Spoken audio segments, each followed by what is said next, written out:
नमस्कार दोस्तों, एक बार पुनः आप सभी का हार्दिक स्वागत है आप सभी के अपने YouTube channel being a best teacher पर।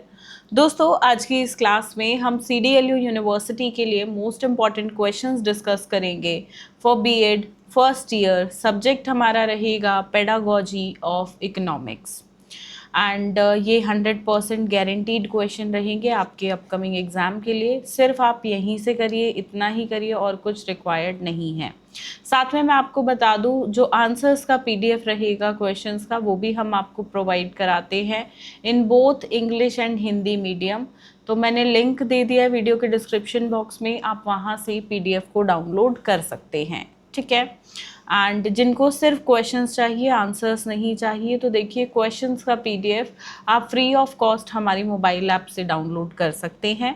बाकी अगर आपकी कोई क्वेरी है, कुछ पूछना चाहते हैं, तो हमें व्हाट्सएप के माध्यम से भी पूछ सकते हैं। चलिए शुरुआत करते हैं यूनिट 1 से। एक ऐसा क्वेश्चन जो हर साल आता है, describe Bloom taxonomy of instructional objectives in detail with suitable examples. तो ब्लूम वर्गीकरण हर साल आने वाला एक प्रश्न है, एग्जाम्पल्स के साथ इसको करना होता है। दूसरा है briefly explain meaning, nature, scope of teaching of economics, ठीक है। या साथ में एम्स और ऑब्जेक्टिव्स भी इकोनॉमिक्स टीचिंग के पूछ सकता है। अर्थशास्त्र शिक्षण के अर्थ, प्रकृति एवं क्षेत्र, अर्थशास्त्र शिक्षण के उद्देश्य एवं लक्ष्य को संक्षेप में समझाइए। मैं आपको बता दूं, इस सब्जेक्ट में ना जितना सिलेबस में दिया हुआ है सिर्फ उतना नहीं आता है, सिलेबस के बियॉन्ड भी टॉपिक्स आते हैं और ये स्पेशली यूनिट 3 और 4 में होता है, ठीक है। जैसे यहाँ पेडागोजिकल एनालिसिस है, ये आप देखोगे तो टॉपिक फर्स्ट यूनिट में भी है, पर ये पूछा यूनिट 2 में जाता है। ऐसा थोड़ा पेडागोजिकल एनालिसिस के स्टेप्स वगैरह जो है वो यूनिट 2 में है। लॉज ऑफ रिटर्न या किसी भी टॉपिक पे पेडागोजिकल एनालिसिस करना, ये यूनिट 1 में है, पर जनरली प्रीवियस ईयर में ये देखा गया है कि ये पूछा यूनिट 2 में ही जाता है, ठीक है। तो टॉपिक कोई और भी हो सकता है, ये पेडागोजिकल एनालिसिस ऐसा नहीं है, लॉ ऑफ रिटर्न पे ही आएगा, और भी टॉपिक्स पे आ सकता है, पर हम एक को ही समझेंगे, एक टॉपिक समझेंगे और बाकी फिर आपको उसी तरीके से करने हैं। बेसिकली आपको समझना है कि पेडागोजिकल एनालिसिस भाई किया किस तरीके से जाता है, ठीक है। चलो, प्रतिफल के नियमों पे करना है, शिक्षण शास्त्रीय विश्लेषण। चौथा प्रश्न है, right short notes on the following. पहला है diverse use of teaching ads in economics, अर्थशास्त्र में शिक्षण सहायक सामग्रियों के विविध उपयोग। ये 16 नंबर का प्रश्न है, 8 और 8 नंबर में डिवाइडेड रहेगा। प्रिंसिपल्स ऑफ करिकुलम डेवलपमेंट, पाठ्यक्रम विकास के सिद्धांत। पांचवा प्रश्न कुछ इस प्रकार से, what is lesson plan, how is a lesson plan prepared, prepare a lesson plan on any topic of economics. आपको अपनी मर्जी से किसी भी एक टॉपिक पे इकोनॉमिक्स के लेसन प्लान प्रिपेयर करना होगा, ठीक है। तो आपको देखो, जब भी हम लेसन प्लान बनाते हैं, लेसन प्लान प्रॉपर ये आपका टेबल बनता है जिसमें आपको पेंसिल, थोड़ा सा ड्राइंग वर्क भी रहता है इसमें और स्केल की हेल्प से बनता है। तो देखो, इसमें लगता है टाइम, तो थोड़ी प्रैक्टिस करके जाना। ये नहीं कि सिर्फ देख लिया और एग्ज़ाम में ही लिखूंगा, सीधा नहीं, लिखने की प्रैक्टिस और बनाने की करके जाना। छठा, जो मैंने आंसर्स का PDF दिया है, मैंने उसमें proper lesson plan hand written दिया है कि कैसे बनाया जाता है, ठीक है, in both English and Hindi medium. तो मैं इस सब्जेक्ट के लिए और बाकियों के लिए भी मैं हमेशा बोलती हूँ, मेरे नोट्स से पढ़ो। मैं अपने मटेरियल के लिए गारंटी लेती हूँ और फुल कॉन्फिडेंट अपने मटेरियल पे। देखो, कोई भी पर्सन हो सकता है, कोई भी टीचर हो सकता है, आप दूसरा क्या मटेरियल पढ़ रहे हो मुझे नहीं पता, मेरे मटेरियल से पढ़ोगे, मेरी गारंटी है ना रीअपियर आएगी, एवरेज मार्क्स भी नहीं, बढ़िया नंबर आएंगे। बाकी पढ़ना आपके हाथ में, मैं दूंगी बेस्ट, 100 में से 100 ले आओ आप, मेरा काम उतना रहेगा। बाकी आप कितना कर पाते हो वो आगे आपका पार्ट है, मेरा काम है अच्छा मटेरियल आपको देना। तो वो मैंने दिया हुआ है। एक सब्जेक्ट के लिए आप उस PDF से पढ़ लोगे ना, एक, सिर्फ एक सब्जेक्ट के लिए, बाकियों के लिए मुझे अपने स्टूडेंट्स को कहना नहीं पड़ता डाउनलोड करो, अपने आप स्टूडेंट्स करते हैं, क्योंकि उन्हें पता होता है कितना टाइम बचता है और कितनी आसानी से समझ आता है। तो इस सब्जेक्ट को पीडीएफ से पढ़ोगे, आपको पता चलेगा क्या बना दिया है, कि मतलब कितना आसान इस सब्जेक्ट को कर दिया है। छठा क्वेश्चन है डेवलपमेंट एंड डिजाइनिंग करिकुलम की, इसके स्टेप्स प्रिंसिपल्स पूछे गए हैं। करिकुलम डिजाइनिंग बोल लो, डेवलपमेंट बोल लो, ठीक है। तो पाठ्यक्रम में विकास एवं अभिकल्पना की व्याख्या कीजिए। पाठ्यक्रम अभिकल्पना एवं विकास के सिद्धांतों तथा चरणों की चर्चा कीजिए। यूनिट 3 पे पढ़ चुकी हूँ अब मैं यहाँ पे। 7वां प्रश्न है what are the micro teaching skills, prepare a micro lesson plan on any topic of economics. देखो जनरली ये माइक्रो टीचिंग स्किल्स भाई नहीं पूछता एग्जाम में। आप बोलोगे मैम आपने तो डाल दिया।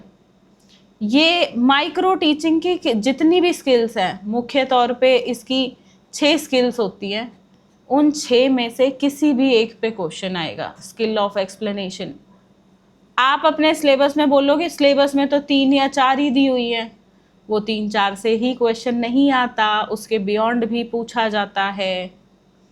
यही है कि मैं जो शुरू में मैंने बोला ना, सिलेबस करना ही इनफ नहीं है इसके लिए कि आपने सिलेबस खोला, गूगल से टॉपिक देख लिए, पढ़ लिए। एक्सपर्ट से ही पता चलेगा आपको कि प्रीवियस ईयर में क्या क्या सिलेबस के बाहर से भी आ रहा है। इस सब्जेक्ट का पैटर्न अलग है बाकियों से, इसमें और भी चीज़ें पूछी जाती हैं, तो वही मैं आपको बता रही हूँ। तो कोई भी एक स्किल पूछी जाएंगी, 6 की 6 स्किल पढ़नी पड़ेगी। साथ में एक माइक्रो लेसन प्लान बनाने को भी आएगा, जो हमारे आंसर्स का पीडीएफ है उसमें मैंने हैंड रिटन दिए हैं। Micro lesson plan English Hindi दोनों में। फिर है प्रोजेक्ट मेथड के बारे में बताओ, इसका मीनिंग बताओ और इसके कैरेक्टरिस्टिक्स बताओ। प्रोजेक्ट मेथड पे अधिकतर क्वेश्चन आया हुआ है, तो परियोजना पद्धति को ब्रीफ में करिएगा। 9वां प्रश्न है प्रॉब्लम सॉल्विंग या डिस्कशन मेथड में से कोई एक आएगा। देखो जो ये 3 मेथड है ना, 3 में से किसी एक पे क्वेश्चन आएगा, और इसके अलावा जो ये माइक्रो टीचिंग स्किल कोई है एक, उस पे क्वेश्चन आएगा। यही है इस यूनिट से। तो या तो ये 6 की 6 स्किल्स अच्छे से कर लो और माइक्रो लेसन प्लान बनाना सीख लो, या प्रोजेक्ट मेथड, डिस्कशन मेथड और प्रॉब्लम सॉल्विंग, ये 3 मेथड कर लो और ये वाला पार्ट स्किप कर दो। 2 क्वेश्चन आने, एक ही आपने करना है। कौन से 2 आएंगे मैंने बता दिया। अब ये पार्ट या वो पार्ट, वो आपने डिसाइड करना है। यूनिट 4 पे बढ़ेंगे। What is evaluation, discuss its importance, briefly explain different devices of evaluation with suitable examples. मूल्यांकन क्या है, इसके महत्व की चर्चा कीजिए। उपयुक्त उदाहरणों सहित मूल्यांकन के विभिन्न उपकरणों का संक्षेप में वर्णन कीजिए।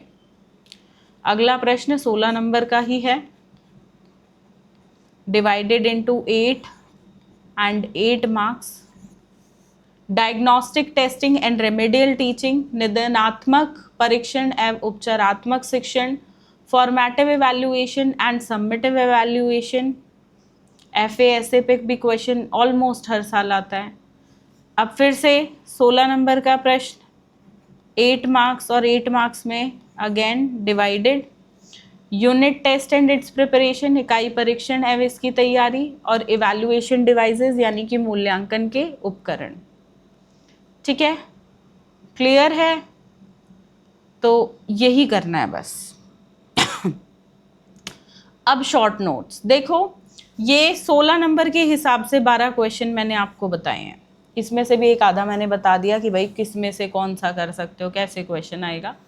तो 2-1 क्वेश्चन तो देखो हर स्टूडेंट छोड़ ही देता है, टीचर के बताए हुए पूरे तो आप करते नहीं हो। तो 10 या 11 क्वेश्चन करोगे, ठीक है, समझ आ गई, 10 कर लिए बहुत है। 16 नंबर के हिसाब से अगर 10 क्वेश्चन कर लिए, यहीं से 4 नंबर के क्वेश्चंस फ्रेम होंगे। अब ऐसे क्वेश्चंस जो सिर्फ 4 नंबर में आएंगे वो कुछ इस प्रकार से, 4 नंबर में ही आएंगे सिर्फ। अगर 16 नंबर में आया बाय चांस तो ऐसे आएगा, 8 नंबर और 8 नंबर ए और बी पार्ट में डिवाइड होके। इसके चांसेस कम है, चांसेस 4 नंबर में ही आने के ज़्यादा रहेंगे। Place of economics in secondary school education, माध्यमिक विद्यालय के पाठ्यक्रम में अर्थशास्त्र का स्थान। वैल्यूज ऑफ टीचिंग इकोनॉमिक्स, अर्थशास्त्र शिक्षण के मूल्य। यूनिट 2 पे बढ़ गए हम। Graphs, maps, chart. Use of computer in economics, self instructional material, text books, uses of instructional aids. ठीक है, तो ग्राफ, मानचित्र, चार्ट, अर्थशास्त्र में कंप्यूटर का उपयोग, स्व अनुदेशात्मक सामग्री, पाठ्यपुस्तकें, शिक्षण सहायक सामग्रियों के उपयोग। यूनिट 3 से 4 नंबर का कोई भी क्वेश्चन नहीं करना, क्योंकि जो 16 नंबर के किए उन्हीं में कवर हो गए 4 नंबर वाले, तो कोई भी प्रश्न नहीं डाला मैंने, ज़रूरत ही नहीं है। चौथी यूनिट में difference between measurement and evaluation, मापन एवं मूल्यांकन में अंतर। मीनिंग ऑफ स्टैटिस्टिकल डाटा, सांख्यिकी आंकड़ों का अर्थ। बस 2 कर दिया आपके लिए आसान। मैं इससे भी आपको कोई कम करके दे दे, नहीं हो सकता। I have given you bestest for this subject. सिर्फ ये पढ़ना है, कुछ और करने की ज़रूरत नहीं है। जो नहीं डाला मैंने वो नहीं पूछा जाएगा, ठीक है। पिछले 5 साल के क्वेश्चन पेपर्स को एनालाइज करके ये बनाए हुए हैं मैंने, और इसके अलावा एक इधर से उधर क्वेश्चन करने की ज़रूरत नहीं है। मैं 100% गारंटी लेती हूँ पेपर यहीं से आएगा।